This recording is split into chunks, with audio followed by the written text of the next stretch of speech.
नमस्ते, प्रणाम। आप सभी का स्वागत है हमारे YouTube channel update with Golu पे। कल एक पोस्ट आप लोगों ने देखा होगा अनुपमा यादव का। उन्होंने पोस्ट किया है कि मैं अनुपमा यादव 14 अक्टूबर की रात नवादा में मेरे साथ जो घटना हुआ उसके बाद मैं बहुत परेशान हूँ। 14 अक्टूबर की रात वो नवादा में एक स्टेज शो करने के लिए गई हुई थी।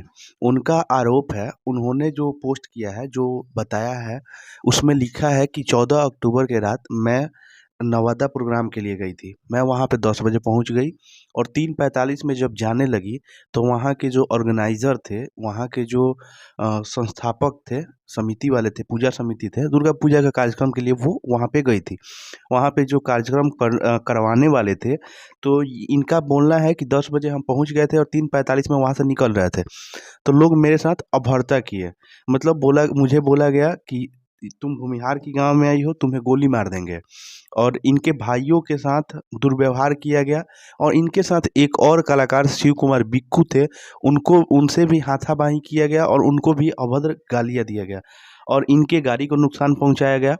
हालाँकि अनुपमा यादव उसके बाद थाने में गई हैं, पूजा समिति के खिलाफ एफआईआर की है। उसमें शायद 73 से 75 लोगों के खिलाफ एफआईआर दर्ज किया गया है और बैक टू पूजा समिति के तरफ से भी अनुपमा यादव पर हरिजन एक्ट, SC/ST एक्ट के तहत एफआईआर किया गया है कि इन्होंने पैसा लिया था प्रोग्राम करने के लिए और प्रोग्राम का टाइमिंग 10 बजे था और इन्होंने ये स्टेज पे 3:45 में आई। इनका कहना है कि मैं 10 बजे पहुंच गई थी और 3:45 में उधर से निकल रही थी। अनुपमा यादव ने उस पोस्ट में बताया है कि यह बात मानना पड़ेगा कि बिहार में जातिवाद बहुत है। भूमिहार जाति को लेकर के बोला है कि इस बात को मानना पड़ेगा कि बिहार में जातिवाद बहुत है, क्योंकि वहाँ पे इनको बोला गया कि तुम भूमिहार की गांव में आई हो और तुम्हें गोली मार देंगे। और फिर अनुपमा यादव लिखती हैं कि मान गए कि इंसान नशे में कुछ भी कर सकता है, कुछ भी बोल सकता है। हालांकि बिहार में दारू बंद है। ये सरकार पे भी कहीं ना कहीं टारगेट की है अनुपमा यादव। और उसके बाद लिखी हैं कि दशहरा पूजा के बाद एक लड़की के साथ, एक देवी के साथ ऐसा करना आपकी मानसिकता को दर्शाता है। ये भी मतलब कहीं न कहीं उनके साथ हुए दुर्व्यवहार की वजह से लिखी हुई हैं। और क्या लगता है, मतलब कि ये टीआरपी के लिए किया जा रहा है या फिर सच में इतना बड़ा विवाद था या फिर क्या है? एक्चुअली में ये हुआ क्या था वहाँ पे? इसका फुटेज और वीडियो कोई भी नहीं है। अनुपमा यादव से जब पूछा गया या अनुपमा यादव ने अभी तक कोई भी पोस्ट में फ़ोटो या वीडियो का ज़िक्र नहीं किया है।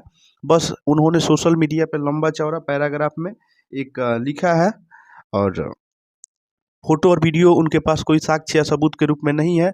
और काउंटर एफआईआर दोनों तरफ से हुआ है। पहले अनुपमा यादव ने पूजा समिति के सदस्यों के ऊपर 70 या 75 पर्सन के ऊपर एफआईआर किया है और फिर उधर से अनुपमा यादव पे भी एफआईआर किया गया है कि ये पैसा लेकर के प्रोग्राम टाइम से देने नहीं आई थी।